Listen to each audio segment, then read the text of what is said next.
नमस्कार मित्रों, एक बार फिर से आपका स्वागत है साहित्य दर्पण पर।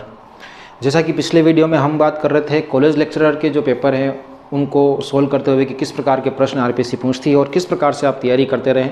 और अब तो आरपीएससी की क्योंकि अक्टूबर में परीक्षा है और उसका पूरा जो समय सारणी भी आ चुकी है, तो अब मुझे लगता है कि आप एकदम से पेपर भी हो चुके होंगे, तो पुराने पेपर देखते हुए आप ज़रूर तैयारी करें। और आज का जो वीडियो है वो है आधुनिक कवि को लेकर के, कि क्योंकि अपने भारतेंदु से शुरुआत होती है आधुनिक काल की। जैसे भारतेंदु का जन्म होता है 1850 में और आधुनिक काल की शुरुआत होती है हिंदी साहित्य के इतिहास में।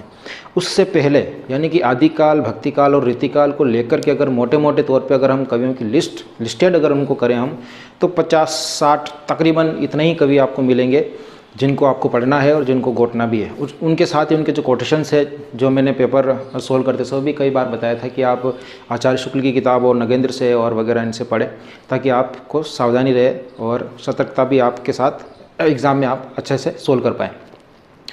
आधुनिक कवियों की अगर हम बात करें तो भारतेंदु से लेकर के इसकी शुरुआत होती है, और ये भी लिस्ट काफ़ी लंबी है क्योंकि आधुनिक काल 1850 से शुरुआत हो रहा है और अभी तक यानी कि आज तक लिखा भी जा रहा है।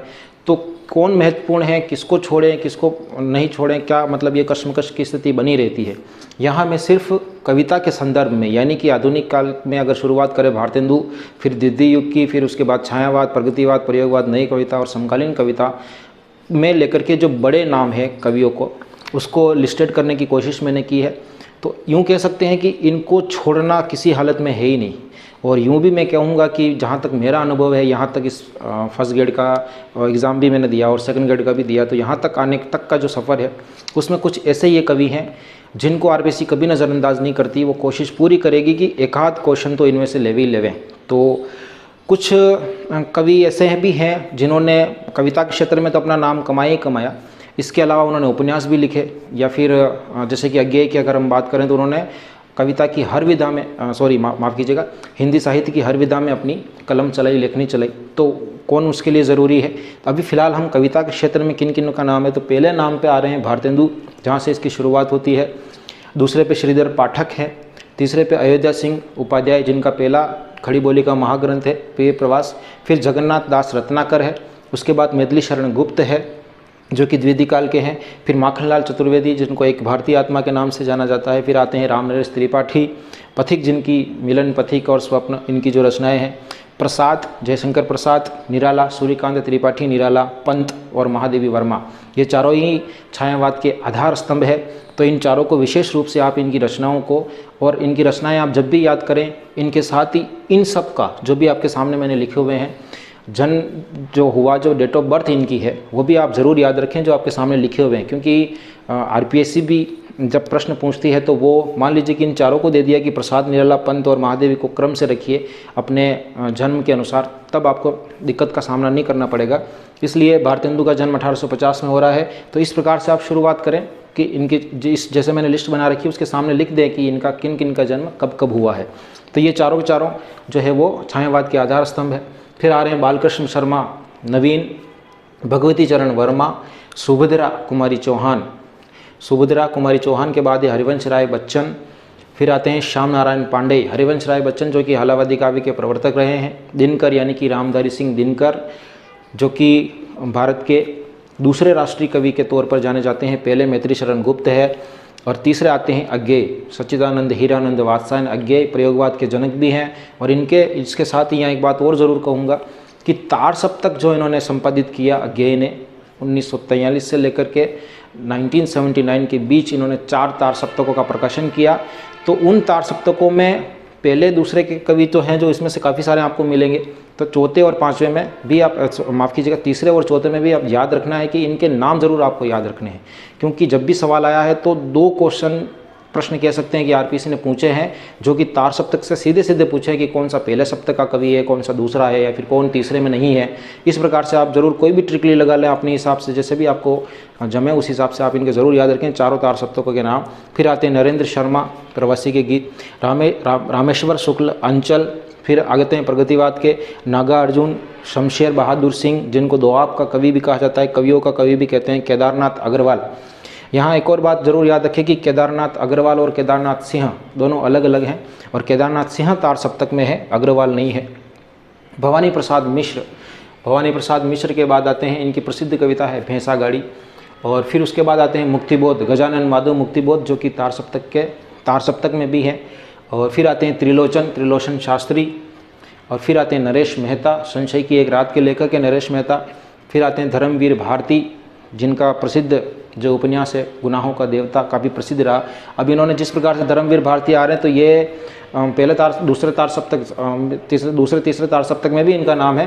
और सबसे बड़ी बात यह कि इन्होंने उपन्यास के क्षेत्र में भी ख्याति अर्जित की, और ख़ास तौर से नाटक या जो गीति नाट्य जो इन्होंने लिखा अंधायुग, तो वो है ही है। बाकी सर्वेश्वर दयाल सक्सेना, जिनका भी नाटक काफ़ी प्रसिद्ध रहा, जो बकरी नाटक जो इन्होंने लिखा, तो इन्होंने कविता के क्षेत्र में भी ख्याति अर्जित की और नाटकों के क्षेत्र में भी, तो वहाँ पर भी इनको याद रखना है अपन को।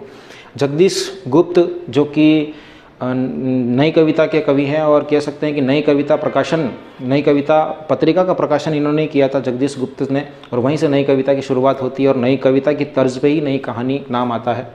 रघुवीर सहाय, और फिर आते हैं केदारनाथ सिंह, जो केदारनाथ अग्रवाल का जिक्र मैंने यहाँ किया था, ये केदारनाथ सिंह, ये केदारनाथ अग्रवाल है, और ये तीसरे सप्तक के कवि हैं केदारनाथ सिंह। फिर आते हैं दुमिल, संसद से सड़क तक इनकी प्रसिद्ध कविता संग्रह है। अशोक वाजपेयी का नाम भी समकालीन कविताओं में शुमार है। फिर आते हैं चंद्रकांत देवताले, फिर आते हैं लीलाधर झगुड़ी, और फिर एक और नाम यहाँ है मंगलेश डबराल और अरुण कमल।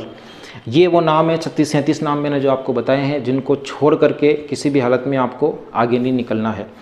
ये कविता के क्षेत्र में ऐसे जाने पहचाने नाम है, जहाँ से अगर मैं एवरेजन अगर मान लीजिए कि आरपीएससी को 10 प्रश्न बनाने हैं कविता के क्षेत्र से, ये मैं उदाहरण दे रहा हूँ कि मान लीजिए कि उसको कविता के क्षेत्र से 10 प्रश्न उठाने हैं, तो जाहिर है कि वो 8 प्रश्न वो इसी में से उठाएगी।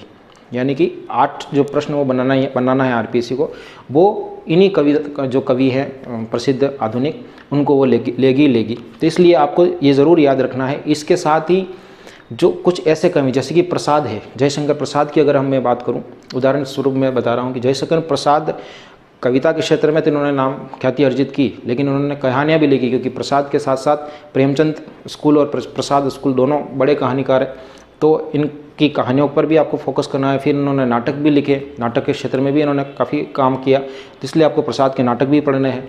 अब निराला की बात करें तो इन्होंने कुछ उपन्यास लिखे हैं, प्रसिद्धि उनको नहीं मिली लेकिन लिखे तो है ही। पंत ने भी कुछ नाटक लिखे हैं, तो प्रेमचंद ने भी कुछ नाटक लिखे हैं, जबकि प्रेमचंद का मुख्य जो रूप उभर के आता है वो एक कथाकार के रूप में है, तो उनको उतनी प्रसिद्धि उस क्षेत्र में नहीं मिल पाई। लेकिन कोई इसमें से है, जैसे कि अज्ञेय है या फिर प्रसाद है, जिन्होंने अलग अलग विधाओं में लेखन कार्य किया। तो ये आप ज़रूर याद रखें, और मैं कहूँगा आपसे बार बार कि ये जो लिस्ट मैंने आपको दी है आधुनिक कवियों की, इनको छोड़ करके आप बिल्कुल नहीं भागें या फिर इनको दरकिनार ना करें, इनको छोड़ें नहीं।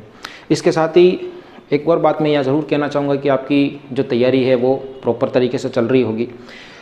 अगला जो वीडियो है जो मैं बनाने वाला हूँ वो है पेपर पर, कि अब क्योंकि समय आ गया है कि आप तैयारी आपकी पूर्ण हो चुकी होगी, और अब आप अक्टूबर के महीने में एक 4x4 के कमरे में बैठेंगे, जहाँ पे आपको पूरी तन्मयता के साथ पेपर सोल्व करना है। तो उस समय कौन कौन सी गलतियां हम करते हैं, तो अगला जो वीडियो है वो उसी पे है, आधारित है कि किस प्रकार से प्रश्न पत्र आपके सामने जब आए तब आपको किस प्रकार से उसको फेस करना है, उसको सोल्व करना है, और उसके क्या तरीके हो सकते हैं जो आपको ध्यान रखने योग्य जो बातें हैं उस पर आपको फोकस करना है।